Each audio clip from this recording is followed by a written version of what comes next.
Hi, I'm David. And now we're going to look at this problem. We're given the integral, the definite integral from 1 to 3 of 2x cubed dx. And then we're said, suppose that we tried to estimate this definite integral using the trapezoidal rule and n equals 4 rectangles. Well, we'd probably be off from the actual value. And we have a formula here for how much we could be off on the actual value. So when we use something like a Riemann sum or the trapezoidal rule, we're probably going to have some sort of error from the actual definite integral. Well, this formula given to you in the text gives you bounds for what that error could be. So what we're asked to do in this problem is try to estimate what is the maximum error that could be there if we tried to estimate this definite integral using the trapezoidal rule with 4 rectangles, or 4 trapezoids rather. Okay, so let's see how that works. In this formula here, we need a couple of things.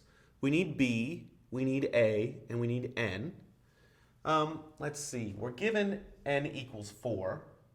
A and b are my lower and upper limits of integration. So a equals 1 and b equals 3.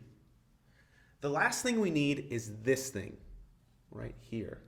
This max of the absolute value of f double prime of x over the range where x is between a and b. Okay, so what does that mean? That means that I've got a function. In this case, it's f of x equals 2x cubed.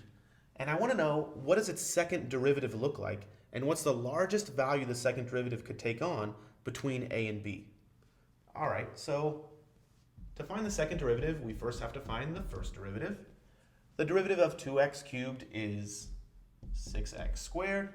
And then to find the second derivative, we take the derivative of that. F double prime of x is 12x.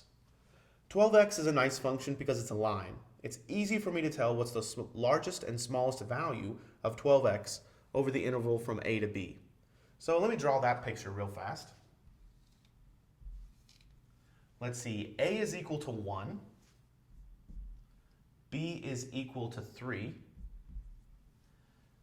If I plug in 1 into my second derivative, I get 12 times 1, which is 12. I'll draw this not to scale. If I plug in 3 into my second derivative, I get 12 times 3, which is 36.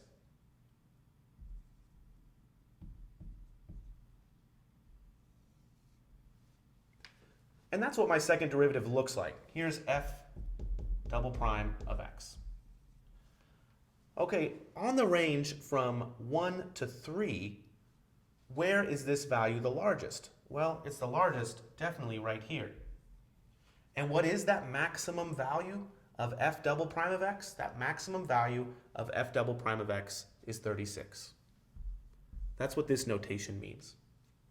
Okay, so plugging in all the pieces of information that I have now, I know that the error, or the absolute value of the error, is less than or equal to b, which is 3, minus a, which is 1, cubed, all over 12 times n. N is 4, squared, all times 36.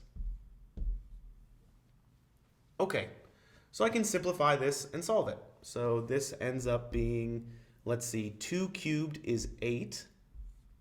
I'm going to write this as 12 times 4 times 4. Instead of writing 12 times 16 and figuring out what that is, I see that I'm going to be able to cancel out a 4 with the numerator, so I'll just leave it as 4 times 4. And then 36. Let's see what I get. I can cancel out this 4 with this 8, I'm left with a 2. I can cancel out this 2 with this 12, and I'm left with a 6.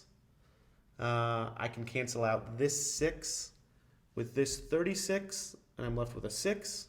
So let me go ahead and write what I've got so we don't get too confused. This is now 6/4, which is equal to 3/2, or 1.5. So what does this mean? What did I just find here? If I had tried to estimate this definite integral using the trapezoidal rule with 4 trapezoids, I would have gotten some value. I know that that value would have been correct up to an error of plus or minus 1.5. So it would have been within 1.5 of the actual definite integral. Thanks for watching.